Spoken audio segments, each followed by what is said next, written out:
소율이 문답으로 살아내다 시리즈 24번째 시간에 오신 우리 모든 영가족분들을 주의 이름으로 사랑하고 환영합니다. 오늘은 우리 죽음이 손해가 아닌 사람들이란 제목으로 하나님의 말씀을 증거하고자 합니다. 여러분은 죽음에 대해 생각해 본 적이 있으십니까? 여러분에게 죽음하면 가장 먼저 무엇이 떠오르시나요? 어떤 분들에게는 병원 침대 곁에서 사랑하는 가족의 손을 꼭 잡고 마지막 인사를 나누던 순간이 떠오를 수도 있습니다. 또 어떤 분들에게는 한밤중에 들려온 한 통의 부고 전화를 받고 영정사진 앞에 서 있던 그 날이 떠오르는 분도 있으실 것입니다. 사실 우리가 죽음이라는 단어는 우리 모두를 불편하게 만드는 불청객과도 같습니다. 그래서 우리는 웬만하면 그 주제, 죽음이라는 주제를 대화의 주제로 삼고 싶지 않아 합니다. 생각하려 하지 않고 말 꺼내는 것조차도 꺼려 하죠.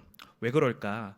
인간의 마음 한가운데에는 죽음이 주는 두려움과 죽음이 가져다주는 공포가 자리 잡고 있기 때문입니다. 그러나 여러분도 잘 아시다시피 죽음은 외면한다고 피할 수 있는 성질의 것이 아니죠. 죽음은 모든 사람들에게 공평하게 찾아옵니다. 이 세상에서 어떤 삶을 살았든지 간에 죽음은 그 인생을 비껴나가지 않습니다. 노인도 아이도, 많이 배운 사람도 그렇지 못한 사람도, 부자도 가난한 사람도, 이 세상에 호흡하는 모든 존재는 결국 죽음을 향해 달려가고 있습니다. 그러나 여러분, 성경은 이 죽음을 단순히 두려움이나 끝이다라고 말하지 않습니다. 하나님의 백성들, 곧 그리스도 안에 있는 신자들에게는 이 죽음이 이제 전혀 다른 의미로 적용된다라는 점을 오늘 우리가 살펴볼 소율이 문답 37문에서는 이렇게 소개하고 있습니다. 37문의 질문을 제가 읽을 테니 여러분이 답 부분을 읽어주시면 감사하겠습니다. 신자들은 죽을 때에 그리스도부터 무슨 유익을 받나요? 함께 읽습니다. 시작. 신자들은 죽을 때에 그 영혼이 완전히 거룩하게 되어 영광 중에 들어가고 그 몸은 여전히 그리스도와 연합하여 부활 때까지 무덤에서 쉽니다. 잘 보십시오. 우리 37문 물음을 한번 다시 띄워주실까요?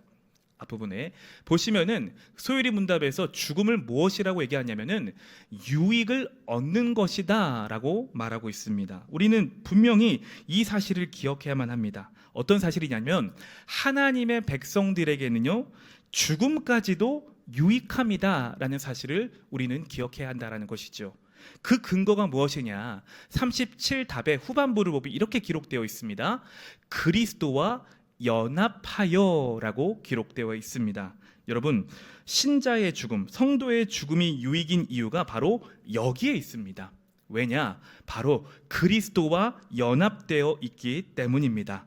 성도는 살아있을 때뿐만이 아니라 죽음 이후에도 그리스도와 끊어지지 않습니다. 죽음이 모든 관계를 끊어놓는 것처럼 보이지만 그리스도와의 관계만은 결코 끊을 수 없다라는 것이죠. 무엇 때문에요? 그리스도와 성도가 연합되어 있기 때문이다라는 점을 우리는 기억해야만 합니다.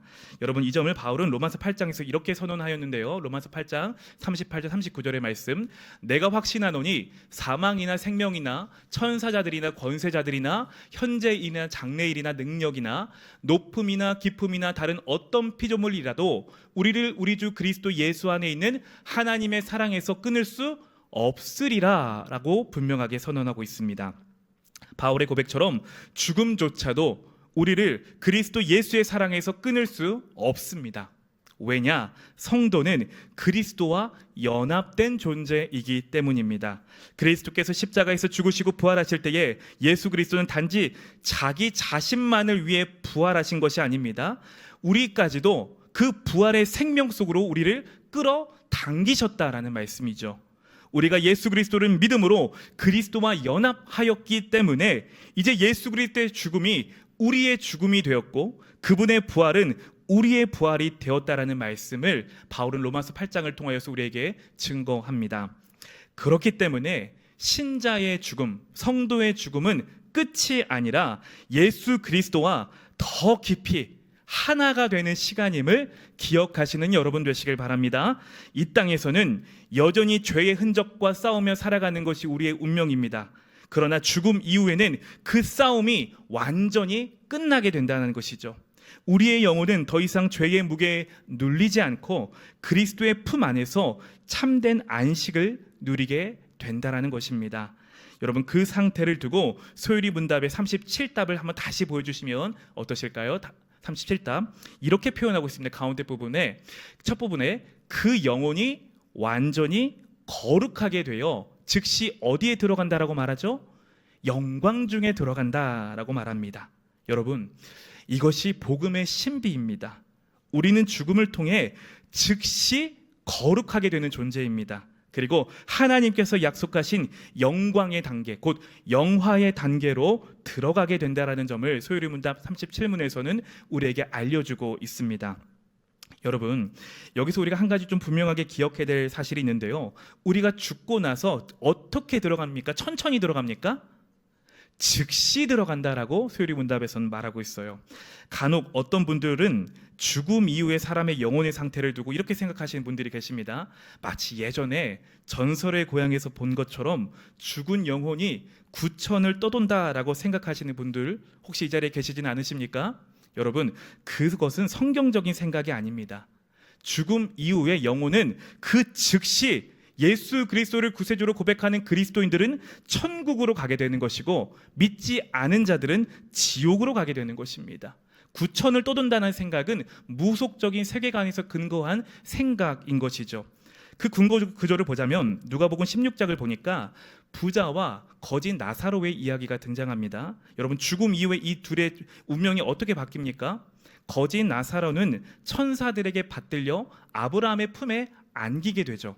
반대로 부자는 어떻게 됩니까? 죽어서 음부, 곧 지옥으로 가게 되었다. 즉시 지옥으로 가게 되었다라는 점을 성경은 분명하게 말하고 있습니다. 여러분, 저는 이 말씀을 묵상하다가 그런 생각을 해보게 되었습니다. 천국이 왜 그토록 좋은 곳일까? 왜 성도는 천국을 소망하며 살아가야 할까라는 생각을 해보게 되었습니다. 왜 그럴까요? 천국은 단순히 고통이 없어서가 아닙니다. 무슨 말이냐면 더 이상 죄가 우리를 괴롭히지 않는 곳이 바로 천국이기 때문에 그렇다라는 거예요. 우리가 죽음 이후에 거룩한 단계에 들어가게 되고 영광의 단계에 들어가게 되면 우리는 이제 누군가를 미워하지 않아도 됩니다. 시기나 질투로 마음이 흔들리지 않을 수 있다라는 것이에요. 두려움과 불안으로 잠 못 이루는 밤이 더 이상 없어지기 때문입니다. 우리가 이 땅에서 겪는 가장 큰 고통 중에 하나는 바로 우리의 마음속에 있는 죄와 쌓여야 하는 고통이지 않습니까? 여러분 이 자리에 지금 앞에 서 있는 저도 누군가를 미워할 때가 있고 누군가를 시기 질투할 때가 있습니다. 부끄럽지만 그러나 우리가 그 주님의 그 죽음 이후에 그 거룩의 단계, 영화의 단계에 들어가게 되면 더 이상 이것으로부터 영향을 받지 않는다라고 분명하게 성경은 선언하고 있습니다. 죄가 완전히 사라지고 하나님 앞에서 자유와 평안을 누리게 된다는 것이지요. 그렇기 때문에 그리스도와 연합한 성도는 죽음을 두려워하지 않을 수 있다는 것입니다. 죽음은 거룩함의 완성으로 인도하는 하나님의 은혜의 문이기 때문입니다. 자, 죽음 이후의 영혼의 상태가 이렇다라면 그럼 죽음 이후에 우리 육신, 우리의 몸의 상태는 어떻게 될까요? 자, 37문의 7답을 한번 다시 보여주시면 어떠실까요? 37답을 보시면 그 후반부에 이렇게 기록되어 있죠. 그 몸은 여전히 그리스도와 연합하여 부활 때까지 무덤에서 뭐 한다고 말합니까? 쉰다라고 말하고 있습니다. 무슨 말이냐면 우리에게 죽음은 무엇이냐면 쉬는 것이에요. 안식한다라는 것입니다. 언제까지 안식하냐면 부활 때까지 안식하게 된다라는 점을 말하고 있습니다. 자, 그 근거는 무엇이냐? 앞서 말씀드렸던 것처럼 우리가 그리스도와 뭐 했기 때문에 연합하였기 때문에 그렇습니다. 이 점을 데살로니가전서 4장 14절에서는 이렇게 말하고 있습니다. 우리가 예수께서 죽으셨다가 다시 살아나심을 믿을진대 이와 같이 예수 안에서 자는 자들, 그러니까 예수 안에서라는 말은 그리스도와 연합했다라는 것이죠. 그 자는 자들도 하나님이 그와 함께 데리고 오신다라는 점을 분명하게 증거합니다. 사랑하는 성도님들, 이것이 바로 신자의 죽음이 손해가 아닌 이유입니다.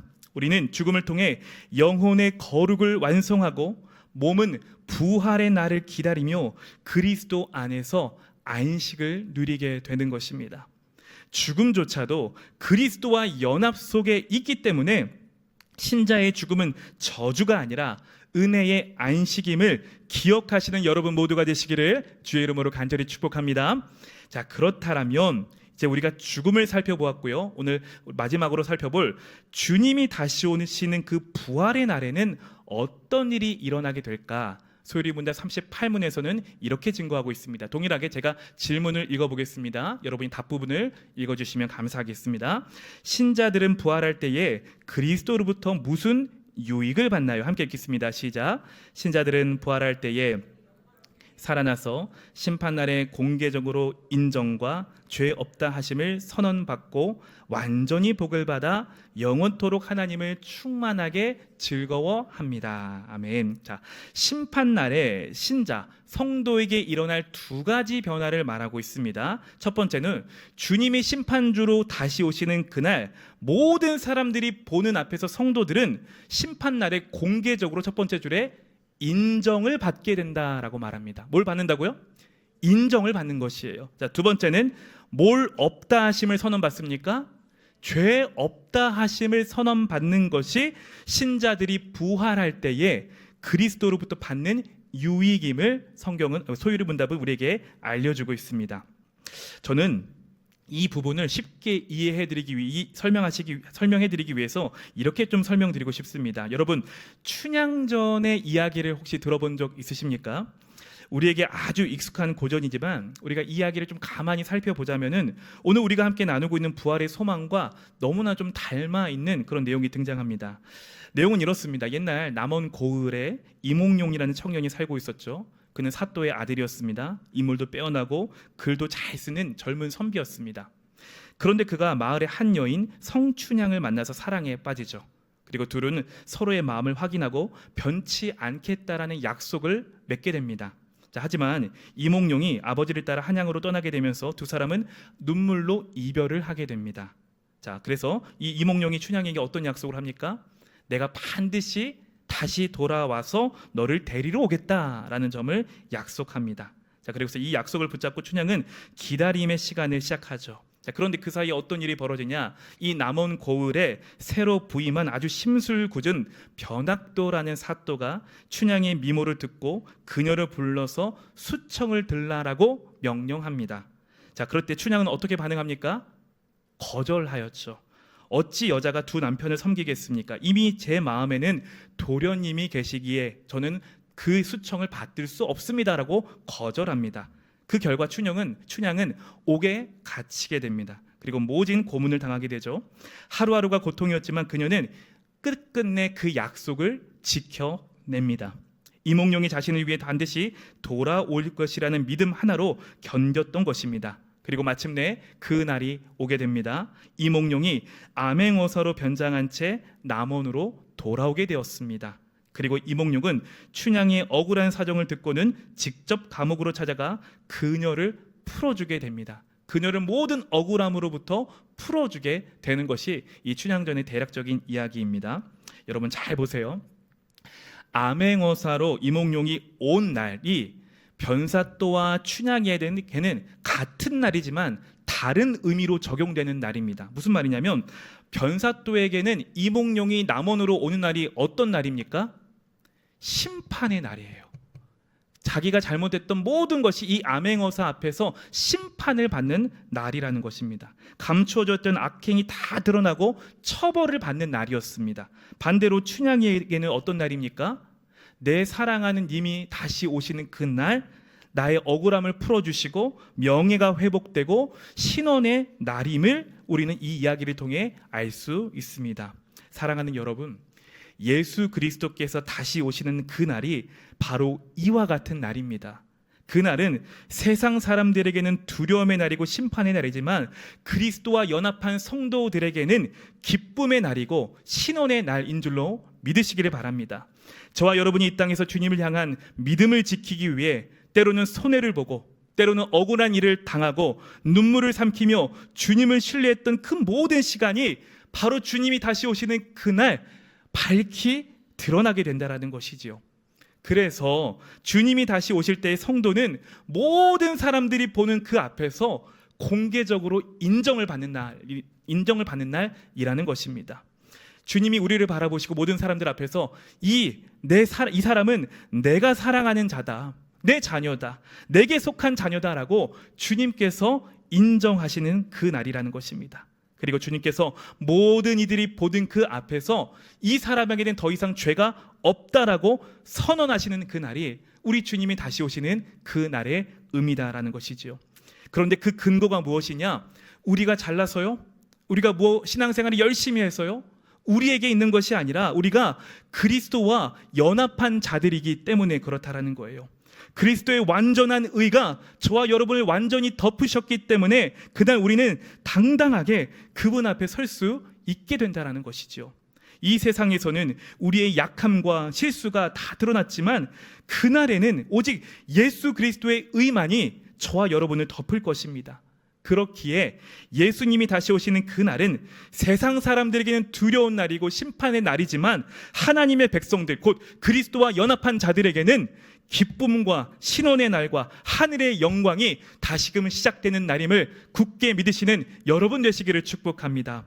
사랑하는 여러분, 그래서 이 모든 것이 성도된 저와 여러분에게 주어진 최고의 복입니다. 최고의 복이에요. 여러분, 다른 게 복이 아닙니다. 가끔 어떤 분들은 천국에 가서도 천국에 있는 집의 평수를 넓혀야 된다라고 생각하시고 말씀하시는 분들을 종종 보게 됩니다. 여러분, 성도에게 있어서 최고의 복은요, 그 어떤 상급도 아니고 그 어떤 보상도 아닙니다. 하나님 한 분 그 자체가, 그분과 함께하는 것이 성도된 저와 여러분의 영원한 복이신 줄로 믿으시는 여러분 되시길 바랍니다. 주님이 다시 오시는 그 부활의 그날에 우리는 영원토록 하나님만을 즐거워하게 될 것입니다. 그날에는 더 이상 눈물이 없고 억울함이 없고 죄가 없습니다. 오직 순전한 기쁨만이 가득할 것이고 하나님 한 분만으로 만족하며 찬양하는 영원한 시간이 펼쳐지게 될 것입니다. 예수 그리스도께서 부활의 첫 열매가 되셨기에 우리도 반드시 그분 안에서 부활하게 될 것입니다. 그러므로 사랑하는 성도님들, 죽음이 끝이 아님을 굳게 믿으시는 여러분 되시길 바랍니다. 죽음은 그리스도 안에서 영광으로 들어가는 문입니다. 그날에 주님께서 다시 오시는 그날에 우리의 모든 눈물을 친히 닦아주시고 잘하였도다, 착하고 충성된 종아라는 그 주님의 음성을 들으며 날마다 주님 품에 안기시는 저와 여러분이 되시기를 주님의 이름으로 간절히 축복합니다.